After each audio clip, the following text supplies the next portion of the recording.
Europe 1 Info, 13h-15h, Clélie Mathias. Et bienvenue si vous nous rejoignez sur Europe 1. Nous sommes ensemble pendant encore une heure avec les grands entretiens politiques d'Europe 1 Info. Dans une demi-heure, je recevrai Patrick Kanner, le sénateur socialiste du Nord et président du groupe socialiste au Sénat. Mais avant, c'est Mathieu Vallet, eurodéputé et porte-parole du Rassemblement national qui est avec moi en studio. Bonjour Mathieu Vallet. Bonjour Clélie Mathias. Soyez le bienvenu. Une large Merci à vous. de cet entretien va être consacrée aux violences, malheureusement. Après cette belle victoire du PSG en finale des Ligues des Champions, je vais rappeler quelques chiffres quand même. Au total, plus de 890 interpellations, en hausse de plus de 45% par rapport à 2025. Un mort, 219 blessés, dont 8 grièvement. Je crois qu'il y a eu 178 policiers et gendarmes qui ont été blessés également. Et Laurent Nunez qui dit que nous avions eu un grand dispositif qui a fonctionné globalement. Vous êtes un ancien policier, ça a globalement fonctionné ? Moi, je pense surtout qu'il y a eu un dispositif XXL pour un carnage XXL. Vous avez rappelé le chiffre des blessés de la police et de la gendarmerie. On nous disait 57 dimanche matin. Évidemment, ça a été revu à la hausse avec le bilan qu'on connaît aujourd'hui. 178 policiers et gendarmes. Il y a une policière hier soir qui a été opérée, qui est maman d'un jeune enfant. On a aussi des policiers qui ont reçu une bombe agricole criblée de morceaux métalliques. On a un policier de la BAC 115 qui a été percuté par un véhicule. Donc moi, avec un tel bilan, on ne peut pas dire que ce soit une réussite. Dès qu'il y a des centaines de policiers blessés et gendarmes, honnêtement, il faut être humble et il faut surtout que Emmanuel Macron reçoive ces policiers et ces gendarmes qui ont fait honneur à la France. Parce qu'il a mis 10 ans, oui d'accord, mais il a mis 10 ans à médailler nos héros du Bataclan. Ça serait bien que dans 10 ans, on ne mette pas la même durée pour pouvoir honorer ces policiers et ces gendarmes blessés qui ont payé de leur chair la défense d'une rencontre sportive. Je rappelle, on a quand même des gens qui ont mis la capitale à feu et à sang, et même la France, pour un trophée. C'est ce que j'allais dire, c'est pas que dans la capitale, 71 villes. Nice, Nantes, Grenoble, Cannes, il y en a beaucoup d'autres. Et que ce soit une victoire, une défaite, Halloween le 31 décembre, est-ce qu'il faut s'habituer à ces chiffres et à ces violences finalement ? Ah ben moi je suis pas pour qu'on s'habitue à ces violences. Non, vous l'avez dit, rappelez-vous le 31 décembre 2025, l'année de Saint-Sylvestre, c'était 90 000 policiers et gendarmes. Là c'était 22 000. Donc on peut bien enchaîner les nombres à 5 chiffres ou à 4 chiffres, j'en sais rien. Il y a 100 000 gendarmes et 141 000 policiers. Mais je sais pas jusqu'où on va aller, jusqu'au maximum. Non, mais la réalité c'est que c'est pas arithmétique, c'est que c'est stratégique la doctrine policière qu'on doit employer. Samedi il y avait de la réactivité, mais j'étais venu sur votre plateau il y a une dizaine de jours pour vous expliquer ce que nous on proposait.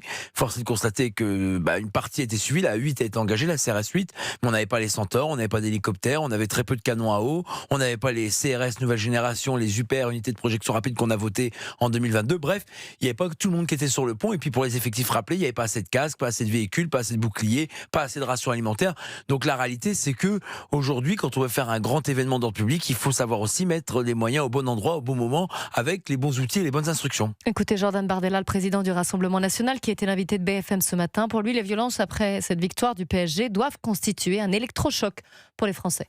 Je dis aux Français, réveillez-vous parce que dans quelques temps, ils casseront la porte des immeubles et ils rentreront dans vos appartements.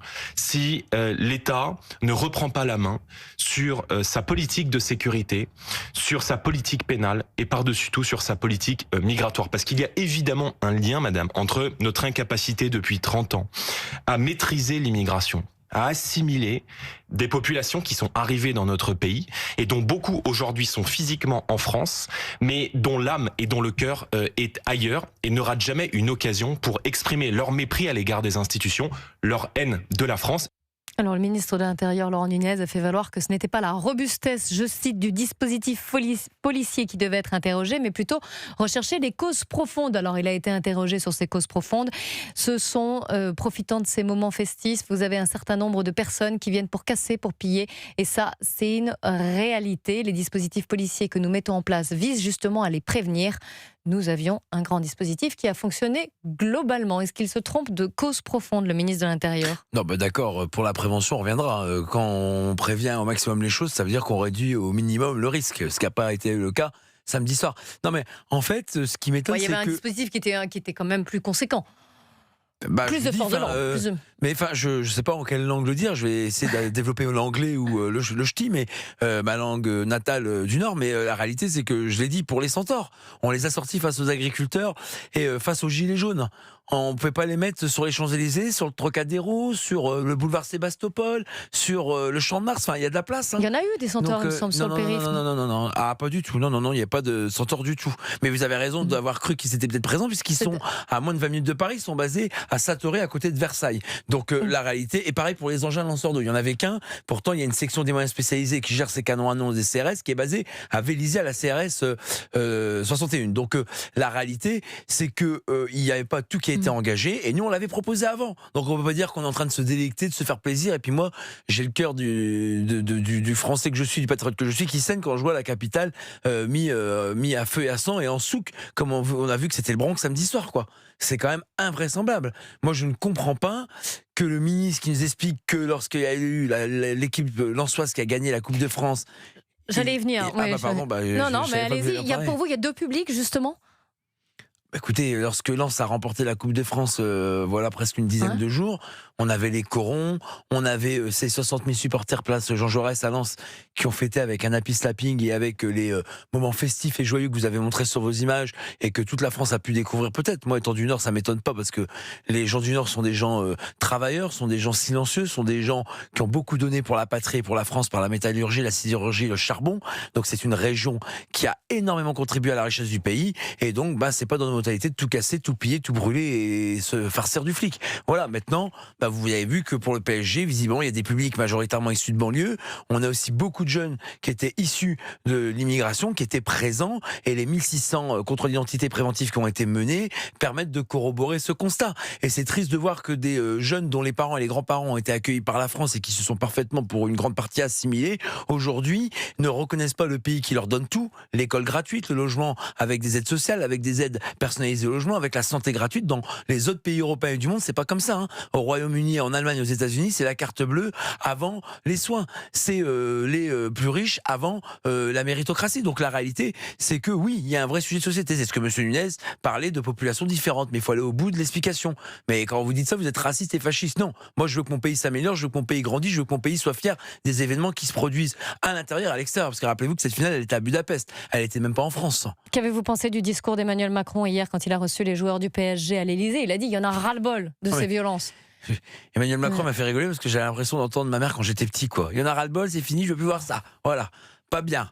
D'ailleurs, on pourrait même faire comme le film Le Paris. Vous savez, les supporters qui fêtent la victoire du PSG, bien. Ceux qui viennent casser le mobilier, pas bien. Non mais, vous voyez, c'est risible parce que on a l'impression qu'on a un chef de l'État qui est vraiment en bout de course. Il est vraiment temps qu'il plie les goules, les bagages et qu'il libère la place à l'Élysée parce que, en réalité, il tient les mêmes propos que l'année dernière. C'est ça qui est inquiétant. C'est qu'il reconnaît lui-même que la situation est restée inchangée, pire qu'elle s'est aggravée cette année. En tout cas, les policiers gens sur le terrain expliquent que c'était une nuit d'enfer.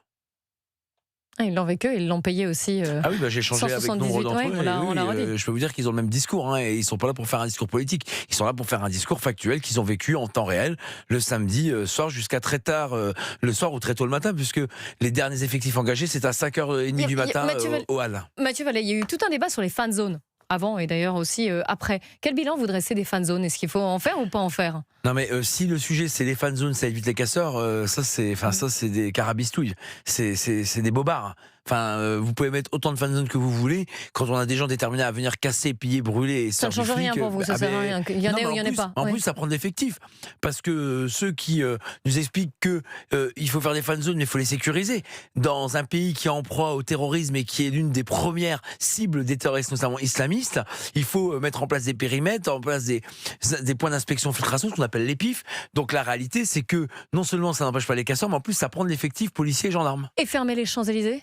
Ça aurait été une solution? C'est pareil, non, c'est une connerie. Sur les Gilets jaunes, le 1er décembre 2018, on a vu ce que ça donnait. Les Champs-Élysées avaient été bunkérisés. Alors oui, c'est sûr, il n'y avait pas eu de commerce impacté. Vous me direz, avec si vous mettez 1000, 2000 policiers et gendarmes sur les Champs-Élysées, encore heureux que ça soit étanchéisé. Mais qu'est-ce que font les casseurs? Ils vont avenue de Wagram, ils vont avenue des Ternes, ils vont avenue de la Grande Armée. Donc pour ceux qui ne se situent pas à Paris, c'est toutes les rues parallèles, adjacentes aux Champs-Élysées. Et il y a aussi beaucoup de boutiques. Alors oui, vous avez les grandes marques sur les Champs-Élysées, mais avenue de Wagram, vous avez un Darty, avenue de la Grande Armée, vous avez des magasins de moto, vous avez des commerces, des restaurants, des bars, des brasseries.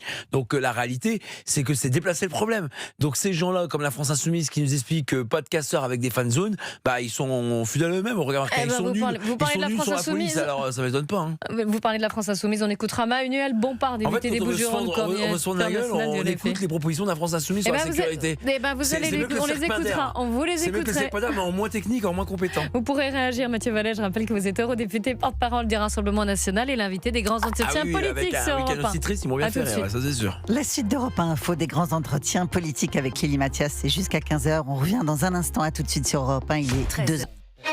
13h, 15h, Europe 1 Info. Il est 14h19 sur Europe 1. Vous êtes bien dans les grands entretiens politiques de Clélie Mathias jusqu'à 15h. Et notre premier invité du jour, Mathieu Vallet, eurodéputé et porte-parole du Rassemblement National. Il semble, Mathieu Vallet, que l'on soit de gauche ou de droite, on n'a pas vécu les événements qui sont survenus après le match du PSG. De la même manière, écoutez, Manuel Bompard, député des Bouches-du-Rhône et coordinateur national de LFI, il était l'invité de France 3 hier et il a relativisé les violences qui ont eu lieu après le match et la victoire. Il n'y a malheureusement pas qu'en France que des événements sportifs se traduisent par des débordements. Je peux vous dire qu'en Angleterre, en marge de match de football, il y a eu malheureusement pendant des années et des années des débordements. Donc que la situation d'hier soit pas acceptable, c'est une évidence. Je propose qu'on essaye de réfléchir à comment on met en place des modalités d'organisation de ces cérémonies populaires pour qu'elles ne se traduisent pas par ces débordements, mais qu'on évite de jeter, si vous voulez, l'opprobre sur l'ensemble des supporters de football, qui pour la plupart et pour l'immense majorité d'entre eux ont fait la fête. Et c'est bien qu'on puisse faire la fête aussi sans participer de ces dégradations. Alors ça, c'était Manuel Bompard. Et puis le maire de Paris, le maire socialiste de Paris, Emmanuel Grégoire, s'est également exprimé. Il a dit, mais ça fait des siècles que ça existe. Il a également relativisé ces violences. Oui, il y a des problèmes. On a été sur le pont toute la nuit avec les forces de l'ordre, les pompiers, avec la protection civile, avec les services d'entretien. Mais moi, je veux retenir ça, la fête. Et puis on s'occupe du reste. Alors qu'est-ce que vous leur répondez, Mathieu Vallet ? Non mais Manuel Bompard, il nous fait une bouillabaisse marseillaise là. Il confond tout, il confond le hooligalisme, les casseurs de samedi soir. Et en Angleterre, il parle sûrement des hooligans qui ont été éradiqués par des mesures restrictives, des mesures d'accès assez fortes. Nous, on a eu le plan Le Prou en 90 pour lutter contre le hooliganisme au sein du PSG, notamment avec les groupes ultra et les collectifs ultra dont certains ont été dissous, les places d'entrée qui ont été augmentées. Bref, il confond tout. Voilà, évidemment qu'on mélange pas tout. Moi, j'ai jamais confondu les casseurs et les supporters. Maintenant, la réalité, c'est que les voyous, les casseurs, c'est leur clientèle. Donc, ils vont pas les vexer avec des déclarations qui pourraient visiblement leur faire perdre des voix. Moi, la réalité, c'est qu'on on est du côté de l'ordre, des policiers et des gendarmes, et que dans la déclaration de Monsieur Bompard, on n'a pas entendu parler des policiers et des gendarmes blessés. D'ailleurs, en plus d'être mauvais détenus sur la police et la gendarmerie, ils sont mauvais en calcul. Madame Guettet, elle disait, mais on va pas en faire un fromage parce qu'il y a 7 policiers et gendarmes blessés de commerce pillé. Bon, je crois qu'on a 178, donc on peut faire x20, parce que même à x10, on n'est même pas à 128, à 78, pardon. Donc voilà, la réalité, c'est ça. Donc il y avait 15 villes, 15 villes en France, avant même la fin du match. 2 commerces pillés au moins. Elle a dit, elle avait invité le ministre de l'Intérieur à ne pas gâcher, je cite, la fête une nouvelle fois et à se garder de toute répression violente, car le désastre de l'année dernière ne doit pas se reproduire. Oui, s'il pouvait, la France Insoumise, ne pas à chaque fois gâcher finalement ces événements festifs en disant que le problème c'est la police et que c'est pas les casseurs, il faudrait quand même un petit peu qu'ils voient la réalité. Je sais pas où était même Guettet, Monsieur Bompard, s'ils étaient à Paris ou dans des villes festives lors de la victoire du PSG, mais j'ai pas l'impression qu'ils ont été confrontés aux mêmes réalités que les policiers et les gendarmes en fait. Mais comme d'habitude, après l'affaire Naël, ils ont pas voulu appeler au calme, mais ils ont dit que c'était des révoltes urbaines. Donc je sais pas comment on peut appeler ça lorsqu'on a des commissariats, des bibliothèques, des écoles, des mairies qui ont été brûlées, celle de Garges-les-Gonesse, celle par exemple à côté de chez moi à Lille de Mont-Saint-Barreul. Je vois pas en quoi c'est des révoltes urbaines de cramer des bâtiments publics qui servent notamment les plus faibles et les plus démunis, qui sont payés grâce aux impôts qu'eux ne payent pas évidemment, et que nous payons leur dinguerie. Il y a même le gouvernement qui voulait créer une taxe Naël. Moi je crée une taxe voyou. Vous voyez, ça veut dire payer jusqu'au bout, même par les allocations, les aides, et s'il faut virer des logements sociaux les gens dont les enfants sont des délinquants. Voilà, ça la se réponse, mérite. elle est répressive pour vous. Je comprends pas. Moi, il n'y a pas besoin de me dire qu'il faut pas cramer une mairie, qu'il faut pas tirer des marchés sur des policiers, ou qu'il faut pas saccager les voitures des honnêtes gens, en fait. Donc, je veux bien qu'on fasse la profession en disant bien, pas bien, comme je vous l'ai dit avec le pari, mais en réalité, ça tombe sous le sens. Et que c'est quand même un minimum de savoir-vivre que de respecter les règles en société. Donc, on va prévenir de quoi ? Je comprends pas comment on peut prévenir des gens de pas, en fait, saccager une capitale ou un pays. Mathieu Vallet, parlons à présent du narcotrafic. Alain Bauer, le professeur émérite de criminologie au Conservatoire national des arts et métiers, était l'invité d'Europe 1. Il estime que l'État français perd progressivement du terrain face au narcotrafic. Écoutez. Pour la première fois dans notre histoire, on a une narco-mafia qui s'est implantée. Ce n'était jamais arrivé. La DZ Mafia, Jazeera Mafia, qui est en train de passer un accord avec la Mokro Mafia, celle du Nord, et qui pose un problème inédit dans l'histoire de notre pays. Donc oui, il y a un problème de cartélisation de la France, mais pas encore de mexicanisation. Mais si on n'y fait rien comme d'habitude et si on fait une commission d'enquête dans 25 ans, je crois que là, vous pourrez nous poser la question en disant pourquoi n'avez-vous rien vu venir? Mais on est déjà dans un État mafieux ou pas? Non, on est dans un État qui perd du terrain face à une narco-mafia qui s'installe. Alors vendredi, Mathieu Vallet, il y avait le premier comité interministériel consacré à la lutte contre les narcotrafiquants.